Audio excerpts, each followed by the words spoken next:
निज आत्मा को जान कर पहचान कर निज आत्मा का ध्यान धर जो हो गए परमात्मा। वे वीतरागी सर्वज्ञानी हितंकर सब लोक के श्री ऋषभ से वीरांत तक 24 तीर्थंकर हुए। उनने जगत के सामने जिस तत्व को प्रस्तुत किया सुख शांति में जिस वीतरागी मार्ग को प्रस्तुत किया वह अहिंसक मार्ग जग में आज भी विद्यमान है और उसको समझना भी एकदम आसान है।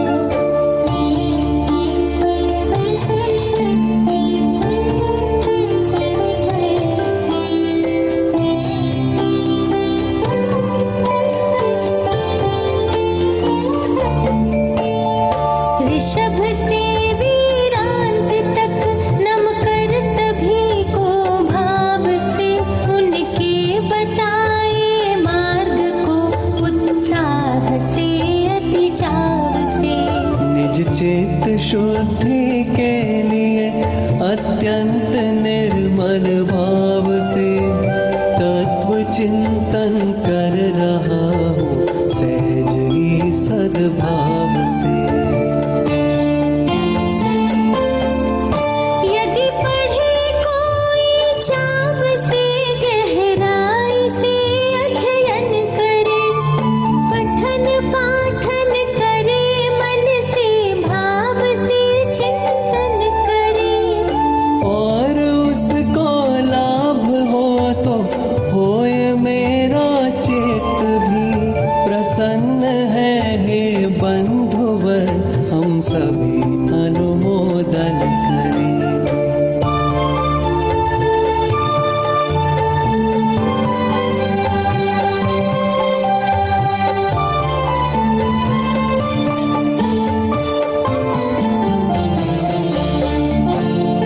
जीव और अजीव आश्रव बंध संवर निर्जरा और मोक्ष ये सब तत्व है और अर्थ है तत्मात्र है।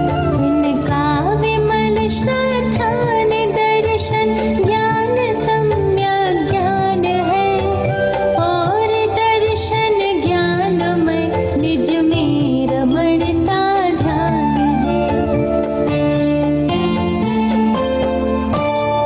पुण्य एवं पाप भी तत्वार्थ में आते रहे पुण्य एवं पाप आश्रव बंध के ही भेद है।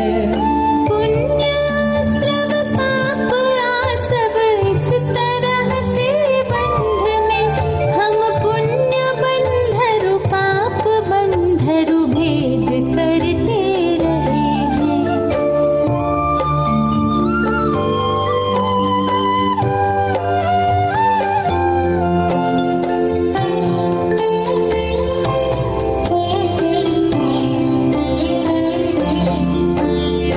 यद्यपि षट द्रव्यमय सारा जगत ही गेय है किंतु सब पर द्रव्य केवल गेय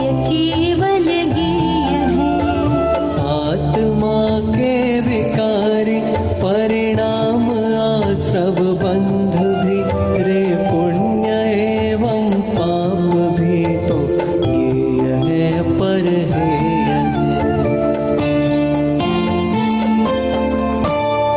मुक्ति संवर निर्जरा ये गेय है उपदेय है गेय अपना आत्मा श्रद्धेय है अर्थेय है। निज आत्मा में अपनपन सम्यक्त्व है श्रद्धान है निज आत्मा में रमणता ही आत्मा का ध्यान है।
बस रहे चिद रूप है। पाप आश्रव पुण्य आश्रव बंध के ही हेतु है। यदि बंध से है छूटना तो मोह इनका छोड़िए।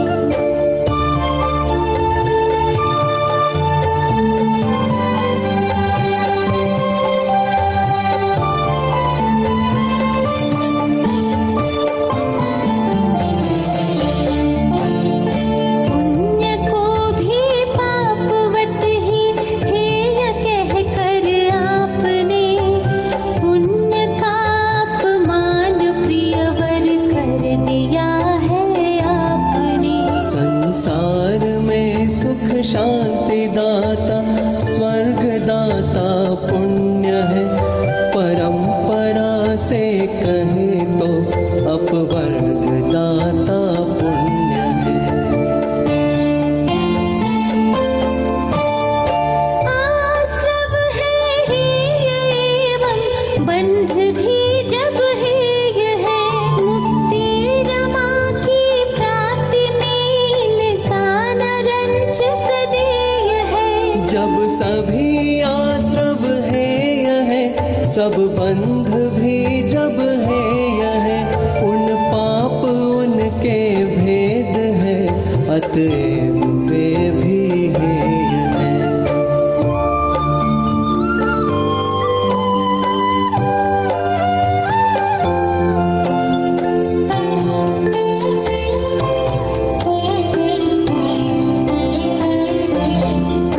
मिथ्यात्व अविरति प्रमाद अर कषाय एवं योग ये सब स्वयं आश्रव भाव है।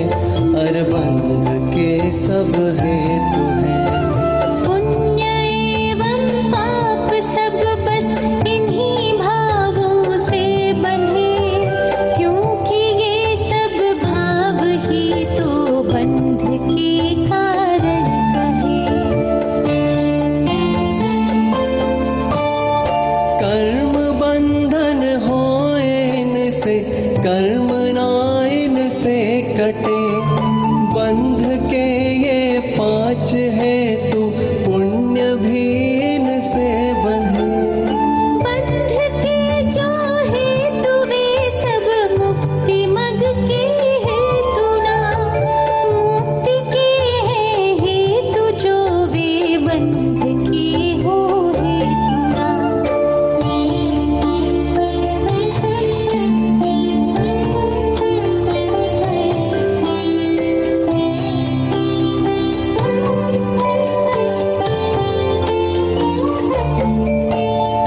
जिन्हें मुक्ति चाहिए वे बचे आश्रव बंध से। वे बचे सबसे पूर्णतः सब तरह के संबंध से। कोई किसी के कुछ नहीं, हम भी किसी के कुछ नहीं। और कोई किसी से भी कभी जुड़ सकते नहीं। सभी द्रव्यों में परस्पर वज्र की दीवाल है। कोई किसी का कुछ करे एकदम असंभव बात है। स्वयं में रहे आत्मा यह जान सकता सभी को। क्योंकि सबको जानना इसका स्वाभाविक भाव है।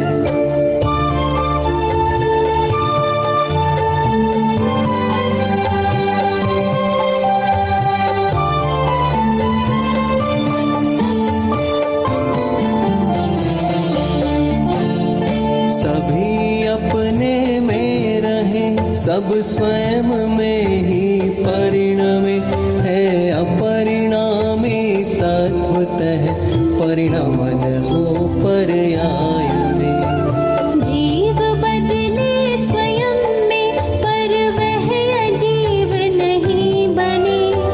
जीव रह कर जीव सब ही निरंतर बदला करे।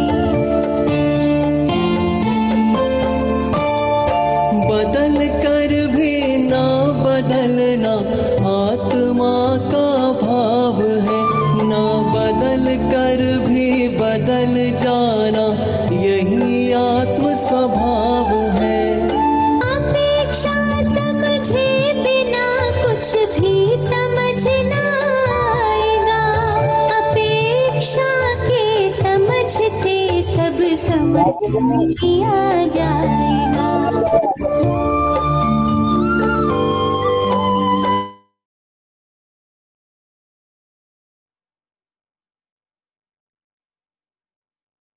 सभी को जय जिनेन्द्र। सायकालीन सभा में आप सबका फिर से स्वागत है। और आज हम इस रविवारीय जैनेक्स स्पेशल व्याख्यान माला के अंतर्गत आज हम पुनः स्वाध्याय का लाभ ले रहे हैं। हमने प्रातः के सत्र में पंडित चेतन भाई जी मेहता के स्वाध्याय का लाभ लिया। दोपहर में हमने पंडित रजनी भाई दोषी के स्वाध्याय का लाभ लिया। अब हम चल रहे हैं नियम सार के आंगन में। आचार्य कुंद और हमारे आचार्य कुंद के बीच में जो बात कराने वाले हैं, हमारे एक विशेषज्ञ विद्वान पंडित देवेंद्र जी साहब बिजौलिया, जिनकी अद्भुत प्रतिभा हम सबने गुरुदेव श्री को सरलता पूर्वक हमारे चित्त में बसा दिया है। उनके प्रवचनों के अनुवाद के माध्यम से ऐसे आदरणीय पंडित देवेंद्र साहब बिजौलिया, जो निरंतर जैन शासन की सेवा में समर्पित हैं, मैं उनसे आग्रह कर रहा हूँ नियम सार गाथा 110 के आधार से स्वाध्याय प्रारंभ करें। आदरणीय पंडित साहब देवेंद्र जी बिजौलिया। नहीं जिनदेशन। हाँ। और आप जानते हैं हम पुनः अगले हफ्ते पुनः मिलने वाले हैं 21 तारीख को। 21 तारीख को हम पुनः इस श्रृंखला में आदरणीय चेतन भाई जी मेहता, देवेंद्र जी साहब बिजौलिया और अभय कुमार जी शास्त्री देवलाली के विशेष व्याख्यान का लाभ लेने वाले हैं। इसलिए आपका रविवार फुल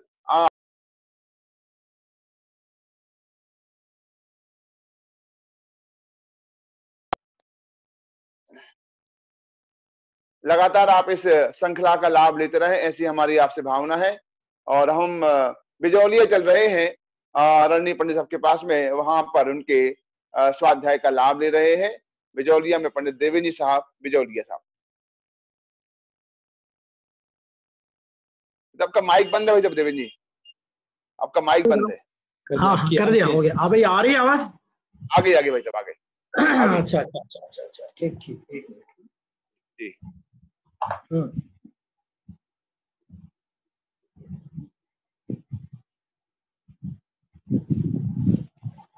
नमो अरिहंताणं, नमो सिद्धाणं, नमो आयर्याणं, नमो वच्छायाणं, नमो लोये सव्वसाहुणं।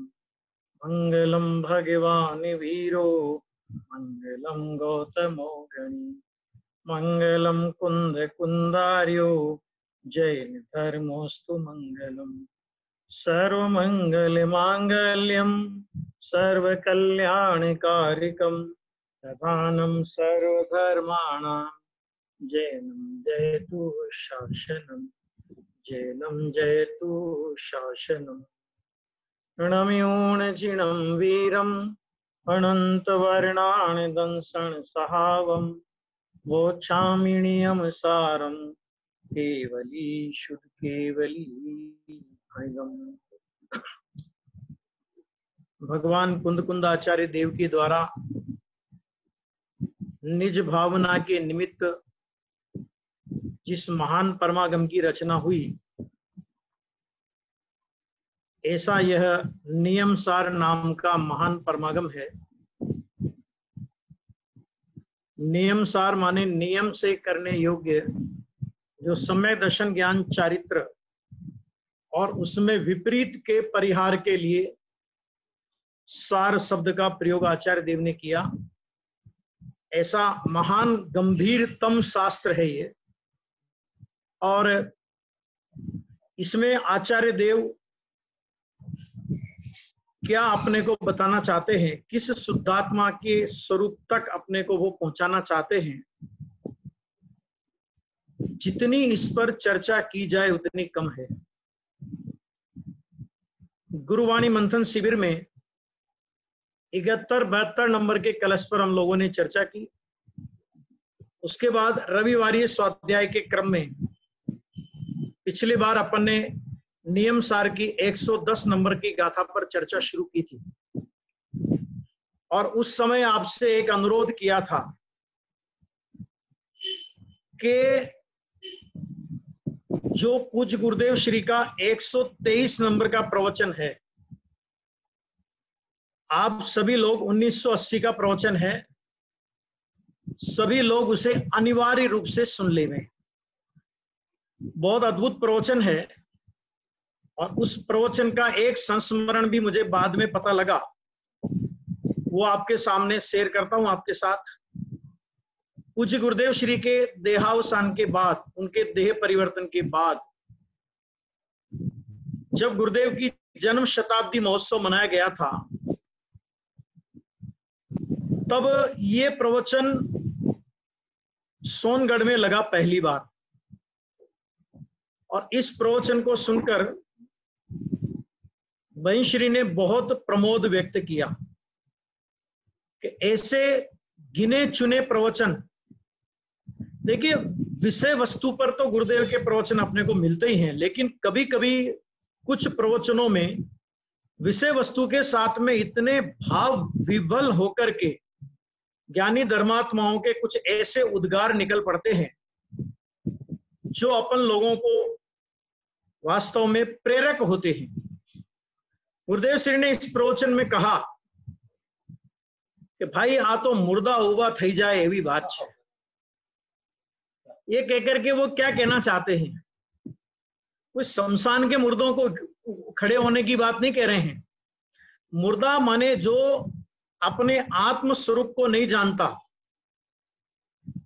अपने आत्म स्वरूप से अनजान है, ऐसे मिथ्या दृष्टि जीव को मुर्दा कहा जाता है और अष्टपौड़ में तो ऐसे जीव को चलता शव कहा है। तो ये ऐसा जीव भी यदि ऐसे उत्कृष्ट चैतन्य की बात, क्योंकि विश्व का सर्वोत्कृष्ट तत्व यदि कोई है तो वो मैं चैतन्य हूं, और ऐसे उत्कृष्ट तत्व की बात और ऐसी उत्कृष्ट भावना जिसमें ज्ञानी पुरुषों की साथ में सम्मिलित हो जाए और अपने को ऐसी अद्भुत प्रेरणा कि अरे नित्य निगोद का जीव भी परिणमने के योग्य है, वो बात आएगी इसमें। अभव्य जीव जैसे परिणमित होने योग्य नहीं है, ऐसे नित्य निगोद का जीव ऐसा नहीं है, और तू तो कहां से कहां तक आ गया है। ऐसी भाव भरी प्रेरणा अपने को पूज्य गुरुदेव श्री ने इसमें दी है। आचार्य देव का और टीकाकार मुनिराज का तो अपने ऊपर परम परम उपकार है ही, क्योंकि यदि उन्होंने ये ग्रंथ नहीं लिखे होते और ऐसी अद्भुत टीका इस ग्रंथ की उपलब्ध नहीं हुई होती तो अपने को गुरुदेव के मुखार बिंद से ये वाणी सुनने को कैसे मिलती। तो बहुत अद्भुत प्रवचन है। मैं बार बार आपसे फिर भी कह रहा हूं कि कभी शायद एक व्याख्यान अपना और होगा, तब भी अपन उस पर चर्चा करेंगे। तब तक अगर नहीं सुना हो जिन्होंने तो वो जरूर सुन लें। 123 नंबर का प्रवचन 1980 का है। चर्चा यहां पर यह चल रही थी 110 नंबर की गाथा में, यह परम भाव के स्वरूप का कथन है। और परम भाव की चर्चा करते हुए आचार्य देव ने एकमात्र पारणामिक परम स्वभाव को, पारणामिक परम भाव रूप जो अपना स्वभाव है, त्रैकालिक स्वभाव है, ध्रुव स्वभाव है, नित्य स्वभाव है, सामान्य स्वभाव है, एक रूप स्वभाव है, जिसे भूतार्थ स्वभाव कहा गया, अनेक अनेक नामों से जिसकी महिमा करते हुए ज्ञानियों की वचन और ज्ञानियों की वाणी रुकती नहीं है। ऐसे परम भाव के स्वरूप का कथन करते हुए जहां तक अपनी चर्चा चली वहां तक मैं पढ़ता हूं, उसके बाद अपनी चर्चा को आगे बढ़ाते हैं कि भव्य को पारणामिक भाव रूप स्वभाव होने के कारण परम स्वभाव है, और यह पंचम भाव औदयिक आदि 4 विभाव स्वभावों को अगोचर है। इसकी चर्चा अपन लोग विस्तार से कर चुके थे और भी आपको इस संदर्भ में अन्य आगम उद्धरण भी प्रस्तुत किए थे मैंने। इसलिए यह पंचम भाव उदय, उदीर्णा, क्षय, क्षोभसम ऐसे विकारों से रहित है। ये जो पंचम भाव है वो इन विकारों से रहित है, ये चर्चा अपनी हुई थी।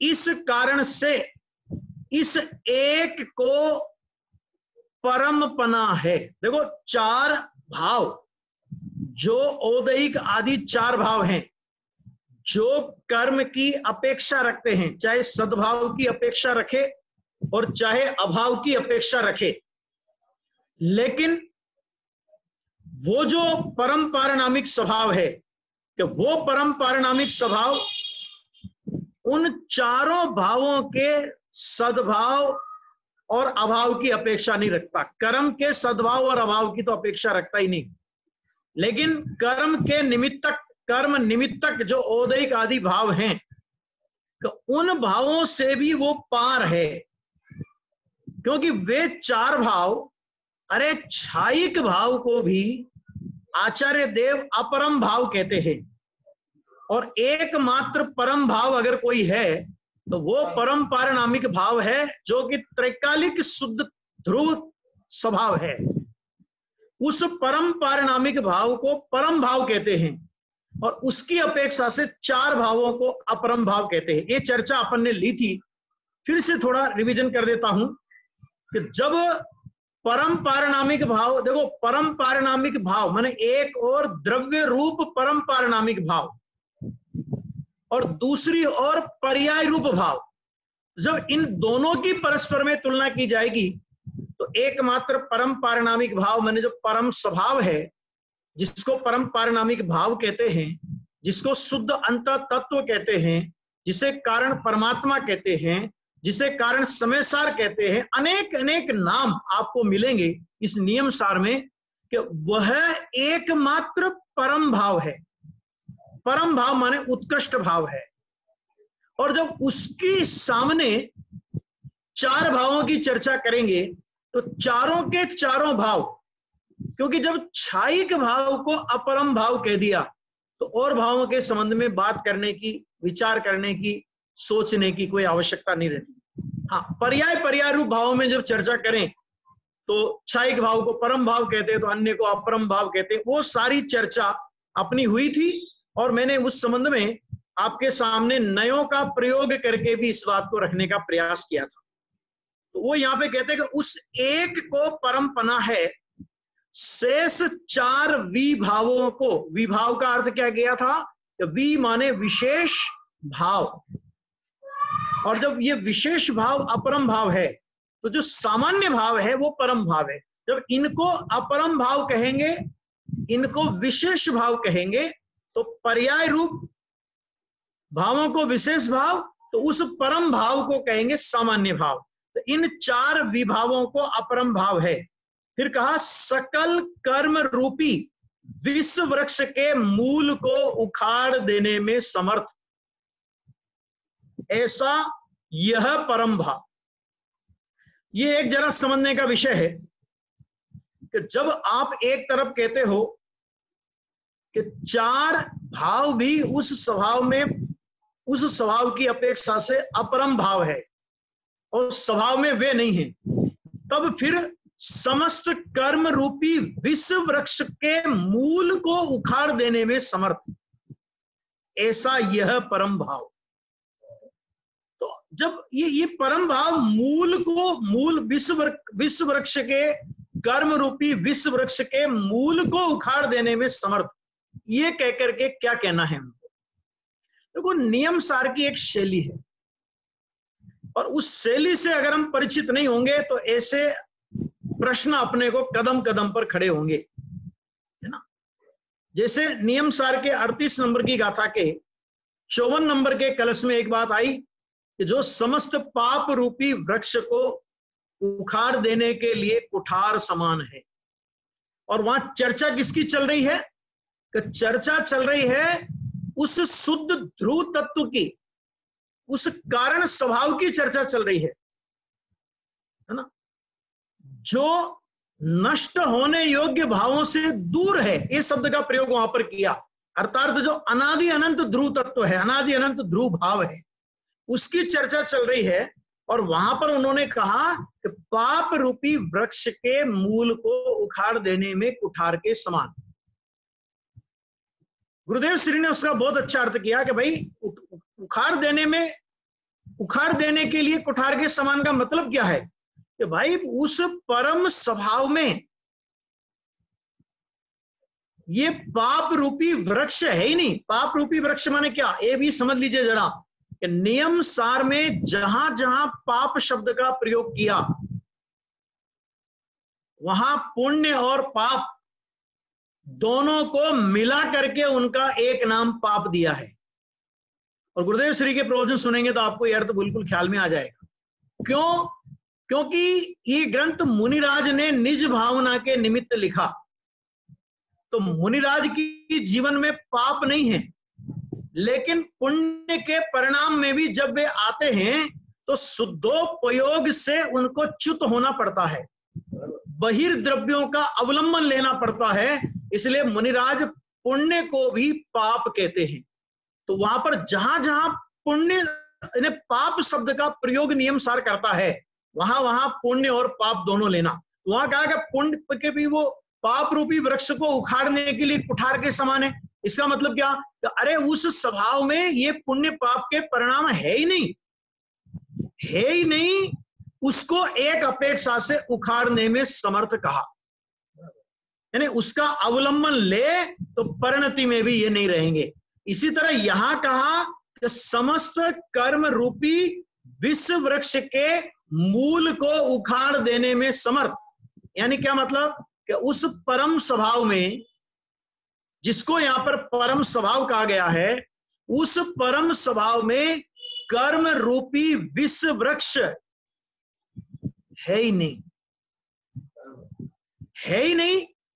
उसको इस एक अपेक्षा से उखाड़ देने में समर्थ कहा जाता है। है ही नहीं तो ऐसे परम स्वभाव का अवलंबन ले तो निमित्त रूप में भी वो वृक्ष रहने वाला नहीं है।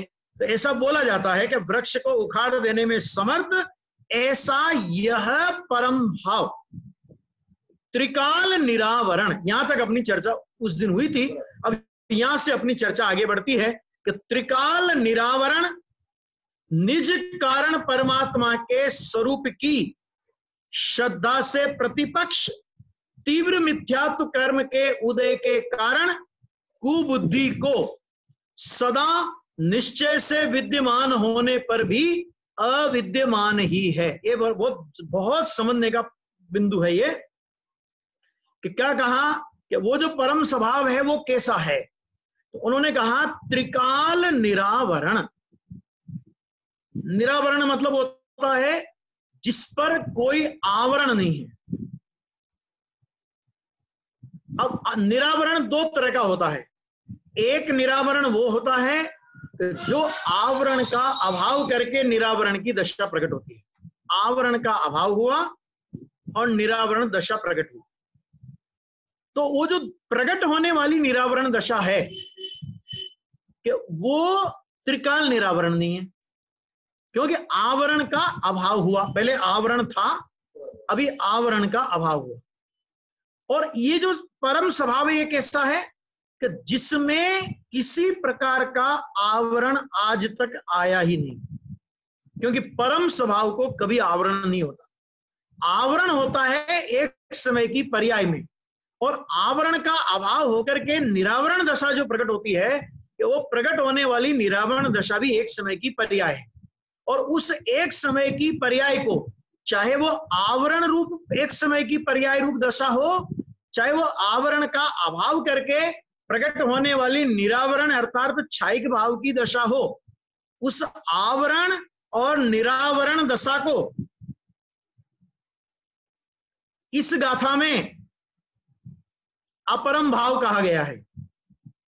ये अपन पहले पढ़ चुके हैं कि उसको अपरम भाव कहा। तो ये उस निरावरण की बात नहीं है कि जो निरावरण का प्रकट होगी उसकी बात नहीं है। ये उस निरावरणता की बात है कि जिसमें कभी आवरण आया ही नहीं, और अनंत काल में जिसमें कभी आवरण आएगा नहीं। अरे अक्षर के अनंतवें भाग ज्ञान के उगाड़ की दशा में ये कारण तत्व रहा पर्याय अपेक्षा से देखो तो अक्षर के अनंतवें भाग ज्ञान का उगाड़, मैंने पर्याय अपेक्षा से इतना आवरण आ गया और अर्यंत और सिद्ध दशा की उपलब्धि हो तो संपूर्ण आवरण का अभाव हो गया। मतलब वो आवरण के अभाव की चरम सीमा है, उससे ज्यादा निरावरण दशा प्रकट नहीं हो सकती और निगोध अवस्था से ज्यादा आवरण आ नहीं सकता। लेकिन गजब की बात क्या कि चाहे अक्षर के अनंतवें भाग रूप आवरण की दशा हो, चाहे केवल ज्ञान रूप निरावरण की दशा हो, त्रिकाल निरावरण तत्व में ना तो वो आवरण की दशा है और ना तो वो आवरण का अभाव होकर के प्रकट होने वाली निरावरण दशा है। अक्षर के अनंत में भाग की दशा के काल में वो कारण परमात्मा जैसा त्रिकाल निरावरण स्वरूप था, सिद्ध दशा के काल में भी वैसा ही निरावरण स्वरूप है। माने उसके निरावरण स्वरूप में निगोध और सिद्ध दशा की काल में कोई अंतर नहीं पड़ता। निगोध दशा में उस त्रिकाली स्वभाव पर आवरण आ जाता हो ऐसा कभी नहीं होता, और सिद्ध दशा होने पर त्रिकाली स्वभाव का आवरण खुल जाता हो ऐसा कभी नहीं होता, क्योंकि वो तो त्रिकाल निरावरण है। त्रिकाल निरावरण माने जिसमें कभी आवरण आया ही नहीं, है ना। ऐसा त्रिकाल निरावरण स्वभाव को स्वीकार नहीं किया तो एक समय की पर्याय में आवरण आया, और ऐसे त्रिकाल निरावरण स्वभाव को स्वीकार किया तो एक समय की पर्याय में आवरण का अभाव हुआ। कि वो त्रिकाली स्वभाव कैसा है जो त्रिकाल निरावरण है, कि पर्याय में कैसा भी आवरण हो, पर्याय में कैसी भी निरावरण दशा प्रकट हो, जिसमें न आवरण का प्रवेश और न जिसमें प्रकट निरावरण का प्रवेश, माने जो न आवरण की दशा से प्रभावित होता और न प्रकट निरावरण की दशा से प्रभावित होता, ऐसा जो त्रिकाल निरावरण है, ऐसा कौन है? तो कहते हैं निज कारण परमात्मा। कौन है वो? अरे ऐसा तत्व, मैं ऐसा वर्तमान में कहा, अगर वर्तमान में मैं ऐसा नहीं हूं, त्रिकाल निरावरण, अगर देखो हर समय अगर आत्मा स्वभाव से ही त्रिकाल निरावरण नहीं हो,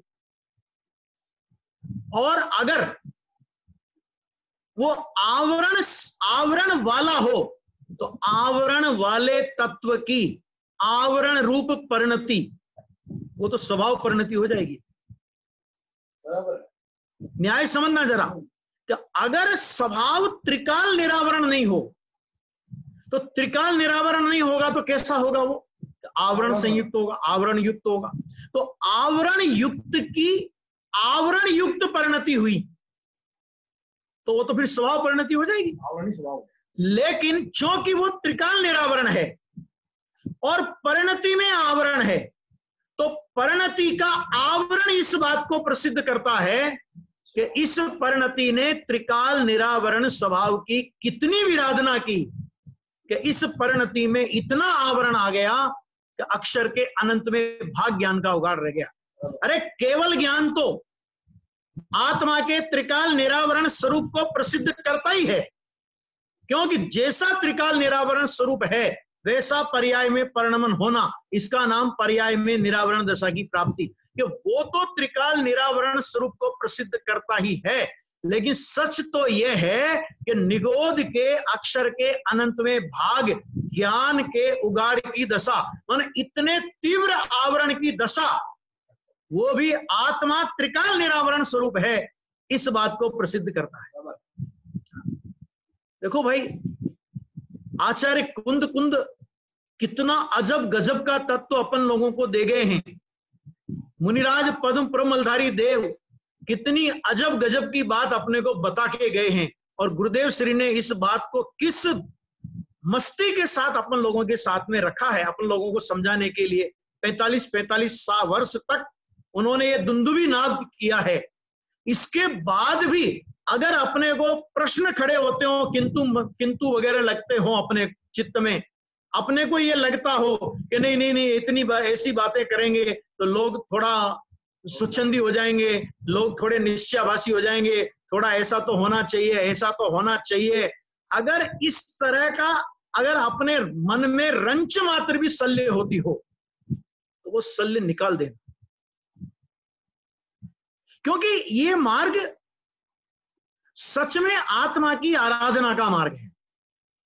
और अगर देखो आत्मा स्वभाव से ही निरावरण नहीं हो तो भाई ये आवरण किस चीज का परिणाम है? ये आवरण आया, ये आवरण किस बात को बताता है? कि तुमने त्रिकाल निरावरण स्वरूप की विराधना की, तो विराधना की उसके फल में आवरण आया। तो ये आवरण किस बात को प्रसिद्ध कर रहा है? कि आवरण इस बात को प्रसिद्ध कर रहा है कि आत्मा तो त्रिकाल निरावरण स्वरूप ही था। तूने नहीं माना तो भी निरावरण स्वरूप था, और तूने मान लिया तो तेरी परिणति में निरावरण दशा प्रकट हो गई। तो अगर निरावरण दशा प्रकट हो गई तो कोई आश्चर्य नहीं हुआ। क्यों आश्चर्य नहीं हुआ? क्योंकि जो स्वभाव में था उसकी अभिव्यक्ति हुई। अपनी तिजोरी में 1 करोड़ रुपए का हीरा रखा हो और अपन अपनी तिजोरी खोल करके वो हीरा निकाल करके हाथ में ले तो नाचते हैं क्या? क्यों नहीं नाचते? क्या अरे वो तो मेरी तिजोरी में है ही है, वही तो प्रकट, वही तो निकला है। तो इसी तरह केवल ज्ञान आदि निर्मल पर्याय कि जो स्वभाव ऐसा स्वभाव था तो उसी की तो अभिव्यक्ति हुई, उसमें नाचने की क्या बात है? और अगर एक बात और ध्यान रखना, अगर स्वभाव से अधिक महिमा इन वर्तमान परिणति की आ जाए, चाहे निर्मल परिणति प्रकट हो सम्यक दर्शन ज्ञान चारित्र की, अगर स्वभाव से अधिक महिमा इन परिणतियों की आ जाए तो ये परिणतियां टिकती नहीं है। क्यों नहीं टिकती है? क्योंकि वो निर्मल परिणति ये उद्घोष करती हुई प्रकट होती है। वो अपने को वो ये उद्घोष कि अरे हम जिस चैतन्य के उपासक हैं, जिस चैतन्य की उपासना से हमारा जन्म हुआ है, और तुम हमारी उपासना में लग गए। तो एक बहुत गंभीर बिंदु है जो अपने को समझना चाहिए कि भाई वो तो कैसा है कि त्रिकाल निरावरण है, और वो त्रिकाल निरावरण कारण परमात्मा के, अब त्रिकाल निरावरण की चर्चा हुई ना, तो वो कैसा? तो कहते निज कारण परमात्मा।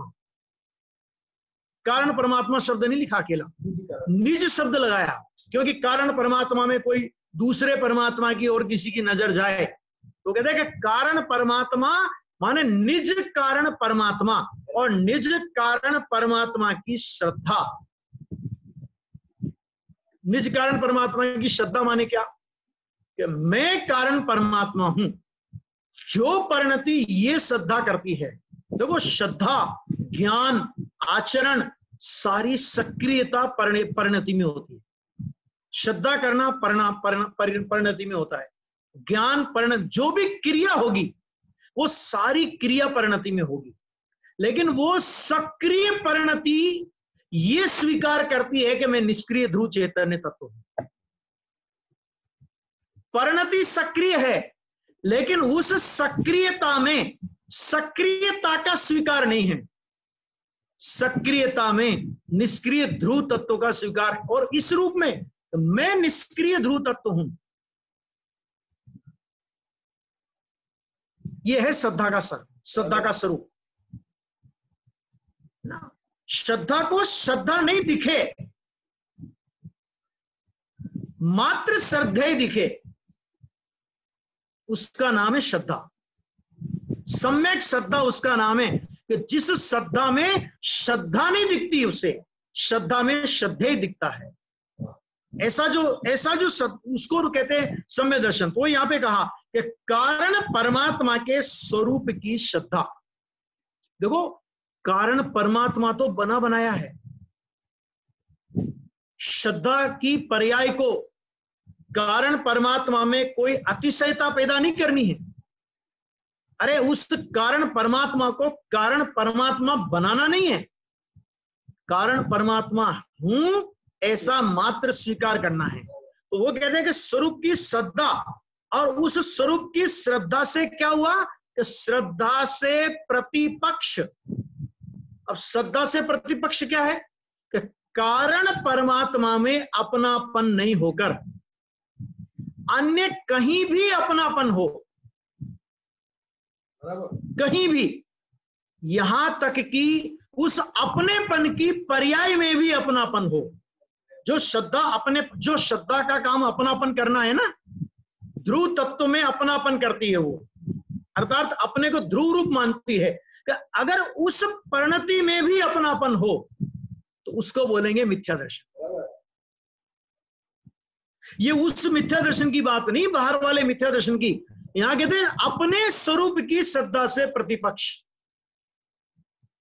अपने स्वरूप की श्रद्धा के अलावा मैंने अब उस श्रद्धा में अपना कारण परमात्मा के अलावा और की बात तो छोड़ो, श्रद्धा में श्रद्धा भी दिखाई दे, दृष्टि के विषय में दृष्टि दिखाई दे, सम्यक दर्शन के विषय में सम्यक दर्शन दिखाई दे, समझ लेना मिथ्या दर्शन है। यह है बात, है ना, गजब की बात है ना। ये तो समझ लो कोई महाभाग्य है अपन लोगों का कि ऐसा अद्भुत तत्व कर्ण गोचर हो रहा है ना। कहां मिले ये बात? देखो यहां पे तो वो कहा निज कारण परमात्मा के स्वरूप की श्रद्धा से प्रतिपक्ष तीव्र मिथ्यात्व कर्म के उदय के कारण। अब इधर क्या होगा? अब जब देखो तीव्र मिथ्यात्व कर्म का उदय, क्या मतलब इसका? तीव्र मिथ्या मतलब इधर हमने इधर स्वरूप की श्रद्धा नहीं हुई, और अभी जो स्वरूप बताया कि कुछ भी अपने स्वरूप के अलावा कुछ भी श्रद्धा में दिखाई दिया, उस किसी में भी अपनापन रहा, उसी को बोलेंगे परिणति में मिथ्यात्व और निमित्त रूप में मिथ्यात्व कर्म का उदय। क्यों? क्योंकि जब इधर परिणति में मिथ्यात्व होता है तो उधर कर्म में मिथ्यात्व कर्म का उदय होता है। कर्म का उदय मिथ्यात्व कराता है ऐसा नहीं है, लेकिन परिणति में मिथ्यात्व होने पर उधर कर्म में कर्म मिथ्यात्व का उदय ना हो ऐसा कभी होता नहीं। तो होने से होने के कारण क्या कहते हैं? कुबुद्धि को। कुबुद्धि माने क्या? याद करो, इगत्र कलश, जिन कुबुद्धियों को और सुबुद्धियों को, तो वो कुबुद्धि ये कौन कुबुद्धि? कि जिसकी बुद्धि अपने चैतन्य स्वरूप में नहीं लगी, अपने चैतन्य स्वरूप के अलावा कारण परमात्मा के अलावा कहीं भी बुद्धि लगी है, वो कुबुद्धि है। अरे अपने चैतन्य स्वरूप को विस्मृत करके, ध्यान से सुन लेना, बहुत खतरनाक बिंदु है अभी। अपने चैतन्य स्वरूप को विस्मृत करके पंच परमेष्टि में भी बुद्धि लगी हो, वो कुबुद्धि है। अपने चैतन्य स्वरूप को लक्ष्यगत करके पंच परमेष्टि के प्रति विकल्प आना, वो व्यवहार। और अपने चैतन्य स्वरूप को विस्मृत करके पंच परमेष्टि, अरे पंच परमेष्टि तो बहुत छोटी बात हो गई, अपनी ही प्रगट पर्यायों में भी बुद्धि लगी हो, कुबुद्धि है। नियम सार की 38 नंबर की गाथा में कहा, स्वद्रव्य में जिसकी तीक्ष्ण बुद्धि है। कि तीक्ष्ण बुद्धि किसे कहते हो प्रभु आप? तो उन्होंने कहा जो बुद्धि स्वद्रव्य में लगी वह स्वबुद्धि, वह सुबुद्धि, वो तीक्ष्ण बुद्धि, स्वद्रव्य में जिसकी तीक्ष्ण बुद्धि है, तो हम उसको तीक्ष्ण बुद्धि कहते हैं जो स्वद्रव्य में लगी। और जो स्वद्रव्य में नहीं लगे, और स्वद्रव्य माने उस कारण परमात्मा के अलावा अन्यत्र कहीं भी वो बुद्धि लगे, उसको कुबुद्धि कहते, उसको मिथ्या दृष्टि कहते। यहां तक कि देखो एक अपने आप एक नियम है, जरा सुनना, कि पहली बार किसी जीव को सम्यक दर्शन होता है तो कौन सा सम्यक दर्शन होता है? सबको पता है, उपशम सम्यक दर्शन होता है। तो उपसम सम्य दर्शन होने में दो बातें होती है कि या तो जीव क्षोभसम में चला जाएगा और या तो जीव मिथ्यात्व में आ जाएगा। दो चीजें होंगी उसमें। कौन कौन सी दो चीजें होंगी?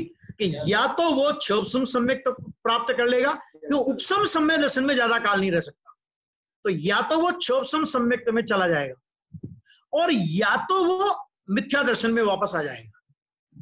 सोगानी जी साहब से पूछा कि ये उपसम सम्य दृष्टि मिथ्यात्व में कैसे आ जाता है, और उसका जो उत्तर उन्होंने दिया, वास्तव में मुमुक्षु हृदय उछल पड़े ऐसा उत्तर उन्होंने दिया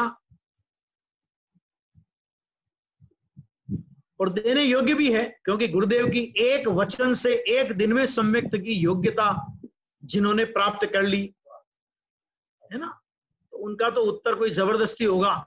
उन्होंने एक बहुत बढ़िया उत्तर दिया। उन्होंने कहा उसे आनंद में आनंद आ गया। क्या शब्द का प्रयोग किया? आनंद में आनंद आ गया। तो क्या हुआ? आनंद मूर्ति की दृष्टि छूट गई। जैसे होता है ना, कोई गरीब आदमी हो बिल्कुल, जिसने 100 रुपए 200 रुपए अपने जीवन काल में नहीं देखे हो और उसने गलती से कोई लॉटरी का टिकट खरीद लिया, समझ लो उदाहरण है ये, उसको सिद्धांत में जितना प्रयोजन है उतना घटित करना, तो अभी उसको 5 करोड़ की लॉटरी खुल गई। अब उसको अगर एकदम ये सूचना मिल जाए तो क्या होगा? कार्ड फेल हो जाए। तो उसको धीरे धीरे समझाया जाता है, अच्छा भैया ये तो तुम लॉटरी का टिकट किया, हाँ अगर तेरे को 5 लाख मिले तो वो अपनी प्लानिंग बताएगा कि 10 लाख मिले तो 50, ऐसे धीरे धीरे धीरे धीरे धीरे धीरे करके फिर उसको बताया जाता है। तब भी पचा पाता कि नहीं पचा पाता वो अलग बात। अभी इधर यहाँ उपसम सम्य दर्शन हुआ ना, पहली बार कारण परमात्मा की दृष्टि हुई, दृष्टि ने कारण परमात्मा को स्वीकार किया, ये समझो। तो उसमें वो अतीन्द्रिय आनंद आया कि जो अनादि काल से आज तक कभी नहीं आया था। अब ऐसा अतीन्द्रिय आनंद आया और उस अतीन्द्रिय आनंद में जो उछल गया,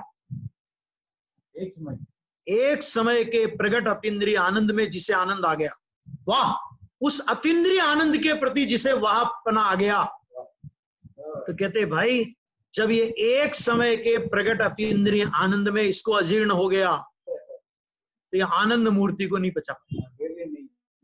नहीं, एक समय के आनंद में आनंद आया तो एक समय के आनंद की अधिकता में उस आनंद मूर्ति की दृष्टि नहीं रहती, क्योंकि वो आनंद तो एक समय की तरंग था। भगवान आत्मा तो आनंद का भरचक समुद्र है। तू एक तरंग को पचा नहीं सकता तो तू समुद्र को क्या पचाएगा? तो उन्होंने कहा आनंद में आनंद आया, इसलिए आनंद मूर्ति से दृष्टि छूट गई, मिथ्या दृष्टि हो गया। वो यहाँ पे कह रहे हैं, देखो कुबुद्धि को, अब यहाँ पे बहुत गजब की बात ली है।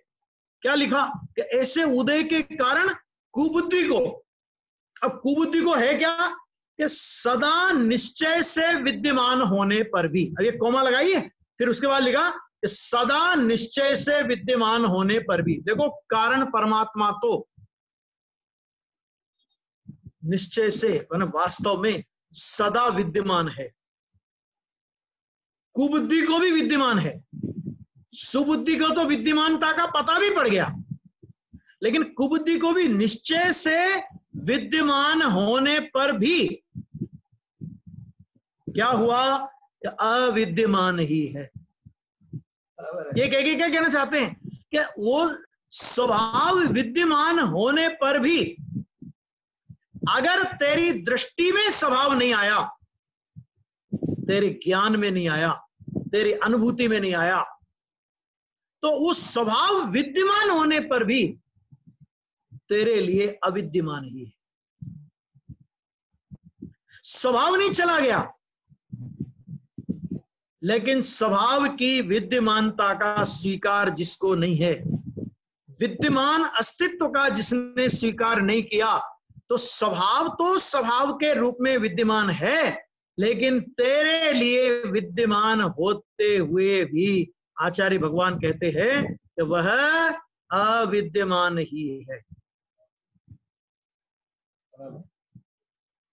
देखो कितनी गजब की बात कही। क्यों? आगे दिया कारण दिया उसने, बहुत अच्छा कारण दिया। कारण की मिथ्या दृष्टि को उस परम स्वभाव के विद्यमान पने की श्रद्धा नहीं है। क्या मतलब इसका? क्योंकि अगर उस परम स्वभाव के विद्यमान पने की श्रद्धा हो तो मिथ्या दृष्टि नहीं हो सकता। स्वभाव विद्यमान पने की श्रद्धा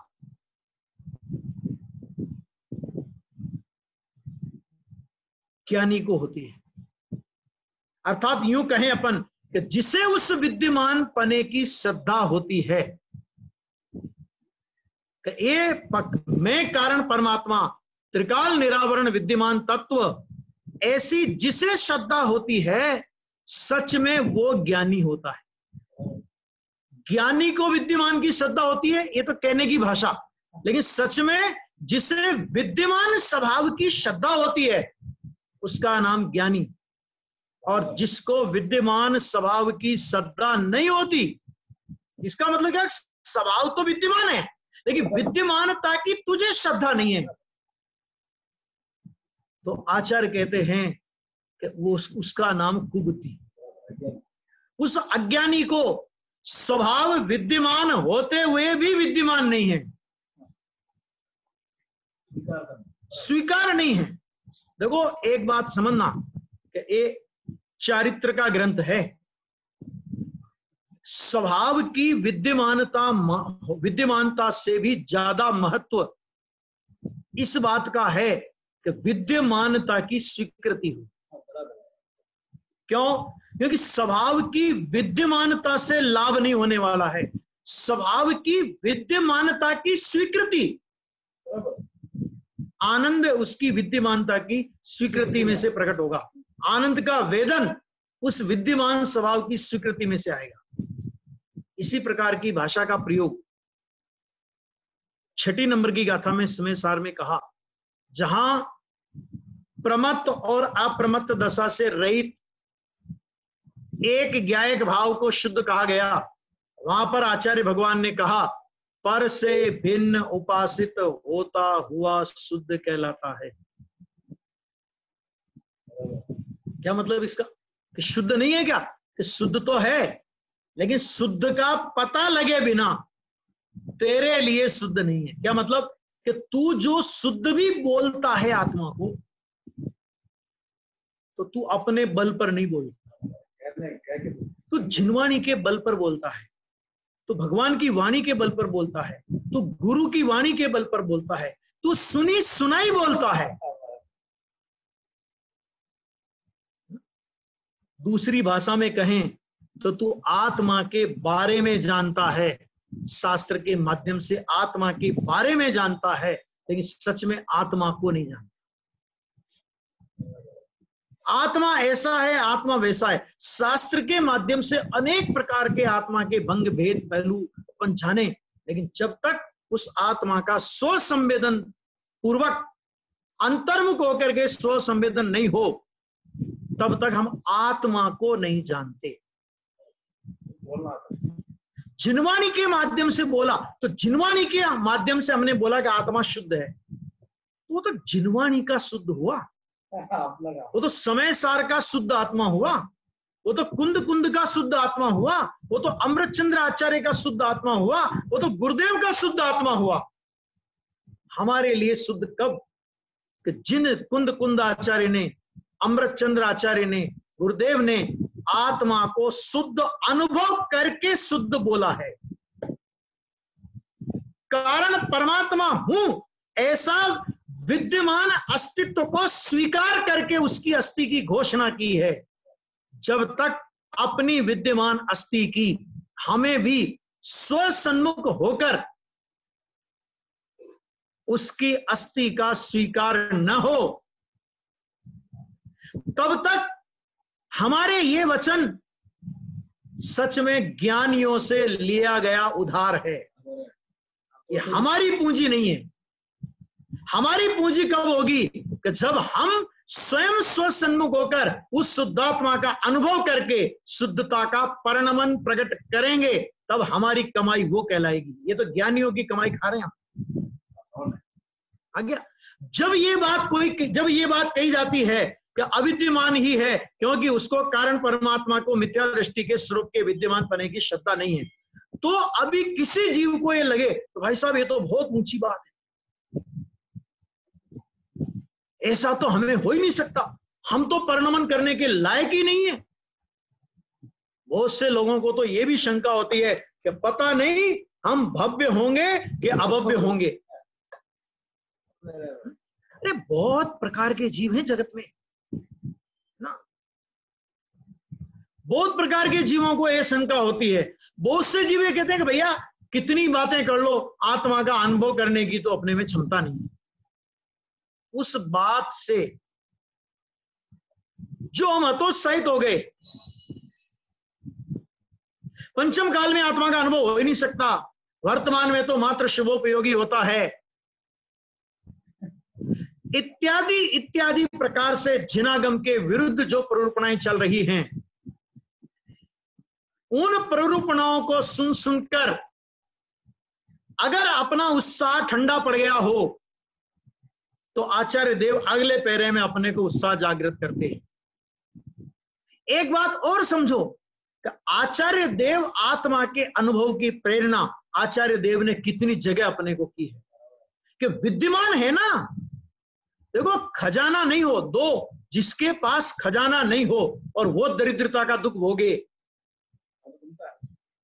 तो कोई आश्चर्य की बात नहीं है, लेकिन जिसके पास खजाना भरा पड़ा हो और वो दरिद्रता का जीवन जीवे, उससे बड़े कलंक की बात दूसरी कोई नहीं हो सकती।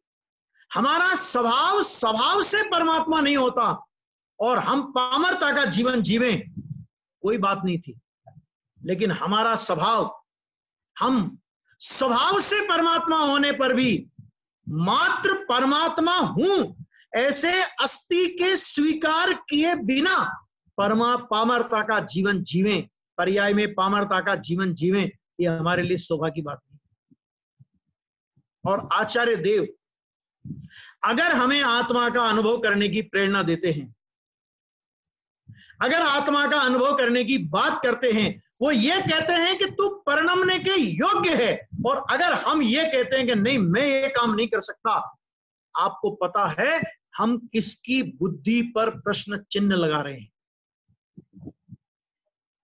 आचार्य कुंद कह रहे हैं कि तू आत्मा का अनुभव कर, इसी समय आत्मा का अनुभव कर। अमरचंद्र आचार्य ने कितने कलसों में ये बात कही, टीकाकार मुनिराज पद्म प्रमलधारी देव ने कितने कलसों में आत्मा के अनुभव की बात करी, और हम कहते हैं कि नहीं जी ये काम तो हो ही नहीं सकता पंचम काल में। तो भैया ये बताओ कि ये जो शास्त्र लिखे ये पंचम काल के मुनियों ने लिखे, तो चौथे काल के श्रावकों के लिए लिखे या चौथे काल के मुनियों के लिए लिखे या कौन से काल के लिए लिखे? और हम कहते हैं कि हमसे ये काम हो नहीं सकता, तो हम आचार्य भगवान की प्रज्ञा पर प्रश्न चिन्ह खड़ा कर रहे हैं। गुरुदेव श्री इसके लिए एक बहुत बढ़िया उदाहरण देते थे। वो कहते थे कि देखो इतना विवेक तो एक सामान्य व्यक्ति में होता है कि जिससे जो कार्य नहीं हो सकता उससे वो कार्य करने की बात नहीं करता। कौन सा कार्य नहीं हो सकता? कि जैसे एक अपने को पानी की प्यास लगी हो और अपने घर में एक 8 वर्ष का बालक हो और अपने घर में एक गाय हो। उस 8 वर्ष के बालक से उस गाय की बॉडी, शरीर का आकार प्रकार थोड़ा अच्छा बड़ा है, लेकिन ये बताओ कि पानी का गिलास अगर अपने को चाहिए तो अपन उस गाय को बोलेंगे या बालक को बोलेंगे कि बेटा पानी का गिलास ला? क्यों बोलेंगे? क्योंकि हमें पता है कि ये ला सकता है। बराबर। तो आचार्य भगवान अगर हमसे कहते हैं कि तुम परिणमने के योग्य हो, तो अपने को ये शल्य अपने चित्त में से निकाल देना चाहिए कि मैं परिणमने के योग्य नहीं। अरे अगर हम परिणमने के योग्य नहीं होते तो ये कुंद आचार्य को समय सार लिखने का विकल्प नहीं आता, नियम सार लिखने का विकल्प नहीं आता, अमृतचंद्र आचार्य को, पद्म प्रमलधारी देव को इन ग्रंथों पर टीका लिखने का विकल्प नहीं आता। और तो और पूज्य गुरुदेव श्री को महाविदय क्षेत्र से भरत क्षेत्र में आने का योग नहीं बनता अगर हम लोगों में समझने की योग्यता नहीं होती। ये सारे चमत्कार हुए ना कि कुंद कुंद आचार्य को समय सार लिखने का विकल्प आया, जिसमें अप्रतिबुद्ध को ज्ञानी होने की बात कही। नियम सार माने अपनी अंगद डायरी, जैसे कोई व्यक्तिगत डायरी लिखते हैं ना, अंगद नोंद जिसे बोलते हैं, तो वो पर्सनल डायरी, तो वो पर्सनल डायरी जैसा नियम सार। और आज अपने को ये मिल गया और फिर अपन कहेंगे नहीं हम परिणमन नहीं कर सकते, हम परिणमन नहीं कर सकते। आत्मा के अनुभव की बात तो बहुत कठिन है, आत्मा के अनुभव की बात तो बहुत कठिन है, हमें तो ये बात समझ में नहीं आती। तो आचार्य कहते हैं कि हमें ये समझ में नहीं आता कि तुम्हें समझ में क्यों नहीं आता। देखो बहुत गजब की बात, एक लाइन पढ़ रहा हूं मैं अभी, अगली चर्चा में अपन इसकी चर्चा करेंगे कि नित्य निगोद के जीवों को भी, जिस प्रवचन के लिए मैंने आपसे चर्चा करी वो यहां से प्रवचन चालू होता है, इस पैराग्राफ से। नित्य निगोद के जीवों को भी, नित्य निगोद माने कौन? आज तक जो जीव निगोद से कभी निकले नहीं। क्यों? क्योंकि निगोद से, नित्य निगोद से निकलकर फिर नित्य निगोद में कोई नहीं जाता। अगर बाद में कोई निगोद में जाने का हो भी जाए किसी जीव का, तो उस निगोद को इतर निगोद कहते हैं। नित्य निगोद वो माने जहां से जीव को कभी आज तक निकलना हुआ नहीं। अब आचार्य भगवान का विशाल हृदय देखो, नित्य निगोद के जीवों को भी, इसका मतलब क्या कि सबसे निकृष्टतम दशा में जो जीव पड़े हुए हैं, दशा की अपेक्षा से देखो तो नित्य निगोद से हीन दशा किसी की है ही नहीं, क्योंकि उसने तो बेचारे ने आज तक निगोद के अलावा कोई पर्याय देखी नहीं। बोलो, तो ऐसे नित्य निगोद के जीवों को भी शुद्ध निश्चय नय से यह परम भाव अभव्यत्व पारणामिक ऐसे नाम सहित नहीं है। पता नहीं हम अभव्य होंगे तो एक कहावत आती है कि रोते रोते गया तो मरे की खबर लेके आएगा, क्योंकि रोते रोते गया है ना।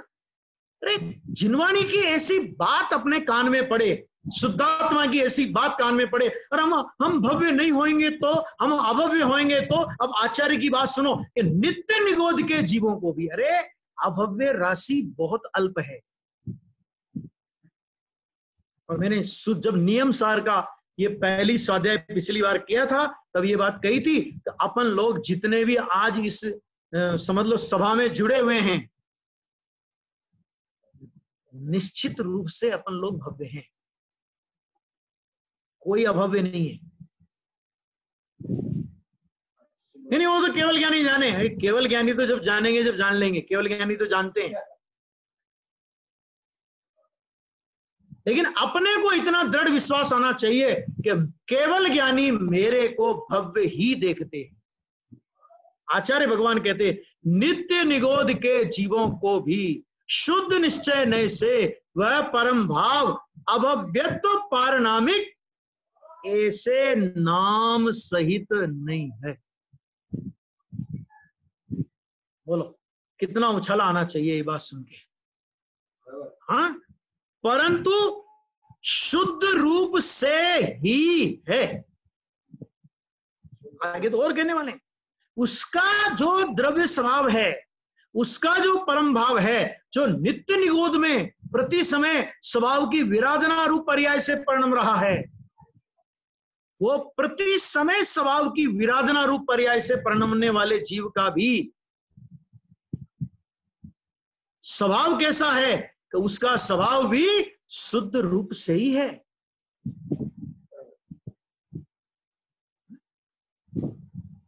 विचार तो करें हम जरा, कौन सी दुनिया में ले जा करके आचार्य देव ये बात कर रहे। तो वो यहां पे कह रहे हैं जिस प्रकार, बहुत अच्छा उदाहरण दिया है।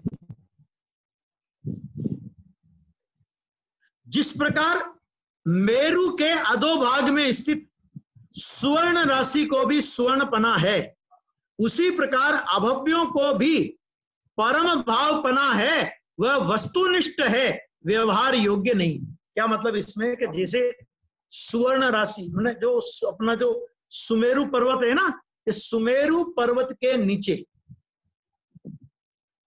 सोना ही सोना है।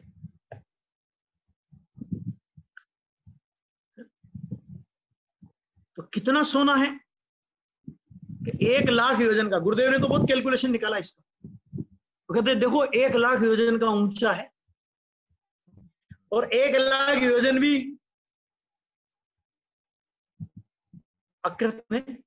कृत्रिम नहीं, उसके हिसाब से नापो।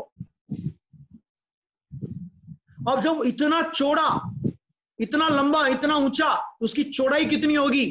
तो उसके अधोभाग में स्वर्ण है, लेकिन वो कैसा है कि वह कैसा है? अधोभाग में स्थित सुवर्णपना है, उसी प्रकार अब परंतु वो कैसा है? तो उन्होंने कहा वह वस्तुनिष्ठ है, माने वो व्यवहार योग्य नहीं है। क्या मतलब? वो वहां से कोई सोना निकाल करके लियावे हैं और सोने चांदी की दुकान खोल लेवे और व्यापार करे और पैसा कमावे, ऐसा नहीं होता। अभव्यों का परम स्वभाव तो ऐसा है कि अभव्यों का भी स्वभाव तो परम स्वभाव है, लेकिन उस परम स्वभाव का उनको परिणमन नहीं आएगा। परम स्वभाव तो है, लेकिन परम स्वभाव के सद्दान ज्ञान आचरण रूप से परिणमने के योग्य नहीं। अपन लोग क्या हैं? नित्य निगोदिया जीवों को भी, आगे बहुत गहरी बात इसमें आने वाली है। अपन लोग क्या हैं कि अपन लोग देखो ना तो नित्य निगोदिया हैं और ना अभव्य हैं। अरे अपन लोग तो इन सारी दशाओं को पार करके वर्तमान में ऐसे सुयोग में बैठे हुए हैं कि जहां पर आत्म स्वभाव की ऐसी सुंदर चर्चाएं अपने को कर्ण गोचर हो रही है। सारा जगत जहां आत्मा को पामर मानता है, आत्मा को दीनहीन दरिद्री मानता है, ऐसी स्थिति में अपने को परमात्मा हूं की हुकार सुनाई दे रही है। कम भाग्य नहीं, पुण्य के योग ने अपने को ऐसी स्थिति में लाकर खड़ा कर दिया कि आज अपन सभी प्रकार के सामाजिक माने जो धर्म क्षेत्र में चलने वाले द्वंद्व फंदों से अलग हो गए। मूल शुद्ध तत्व की बात अपने कर्ण गोचर होने लगी। ये अपना सौभाग्य। यहां तक गुरुदेव ने बोला, यहां तक तू आया है, बाहर में किसी प्रकार की कमी नहीं है। अभी लॉकडाउन चल रहा है, व्यापार धंधे बंद हैं, लेकिन बाहरी रूप से अगर अपन देखें तो किसी को ऐसी प्रतिकूलता नहीं है कि उसे एक टाइम भी बिना भोजन के रहना पड़ा हो। इतना पुण्य का उदय सबका है। बाहरी बात कर रहा हूं, एकदम बाहरी है ना। और सबसे बड़ा उत्कृष्ट पुण्य का उदय तो आज अपन ऐसी गंभीरतम तत्व की चर्चा सुबह समय सार, दोपहर में समय सार, प्रवचन सार, अभी नियम सार, अरे 3 परमागमों की चर्चा अपने कर्ण गोचर हो रही हो, है ना। और हर परमागम में तू परमात्मा है, तेरा स्वभाव परमात्मा जैसा है, ये रागादि भाव तेरा स्वभाव नहीं है, अशुद्धता तेरा स्वरूप नहीं है, तू तो शुद्ध रूप ही परिणमने के योग्य है, शुद्धता ही तेरा स्वभाव है, पामरता तेरा स्वभाव नहीं है, तू स्वभाव को भूल गया, इसका नाम पामरता है। पामरता होने पर भी तेरा स्वभाव मिट नहीं गया। ये बातें वास्तव में अपन लोगों को भरत क्षेत्र में होने पर भी क्या विदेह क्षेत्र जैसा आभास नहीं कराती? पंचम काल होने पर भी क्या ये वायुमंडल, जिस वायुमंडल में अभी तत्व ज्ञान के जिस वायुमंडल में अपन जी रहे हैं, क्या अपने को चौथे काल जैसा एहसास नहीं होता? क्या होता है चौथे काल में भी यही होता है। वहां भी कोई चौथा काल नहीं करा देता कुछ, है ना। वहां भी विदेश क्षेत्र कुछ नहीं करा देता, क्योंकि चौथे काल में भी हम अनंत बार थे, विदेश क्षेत्र में भी अनंत बार रहे हैं। वहां पर भी केवल तत्व की बात कर्ण गोचर होती है, पुरुषार्थ तो वहां भी अपने को ही करना पड़ता है। और आज अपन लोग महासौभाग्य से इस तत्व की बात को सुन रहे हैं, समझ रहे हैं। पुरुषार्थ अपने को करना पड़ेगा। स्वरूप सन्मुखता का पुरुषार्थ वो अपना अपनी जिम्मेदारी है, कोई भगवान नहीं करा देगा, आचार्य भगवान नहीं करा देंगे, टीकाकार मुनिराज नहीं करा देंगे, गुरुदेव नहीं करा देंगे। मार्ग बता सकते हैं ज्ञानी, मार्ग पर चलना कि नहीं चलना ये वास्तव में हमारे ऊपर निर्भर करता है। आगे अपन इसी की चर्चा करेंगे। बहुत अच्छा ये विषय है, इसका प्रवचन में ये विषय और भी विस्तार के साथ है। अभी हम सब ने आदरणीय पंडित साहब के स्वाध्याय का लाभ लिया है और ये क्रम चलता रहेगा। पुनः हम 21 तारीख को आपके स्वाध्याय का लाभ लेंगे। समय अधिक हो रहा है। हम सब जिनवाणी के माध्यम से जिनवाणी की विनय करते हैं, तभी खड़े होकर जिनवाणी की विनय करेंगे। जावाणी के ज्ञान से सूझे लोकालोक, तो वाणी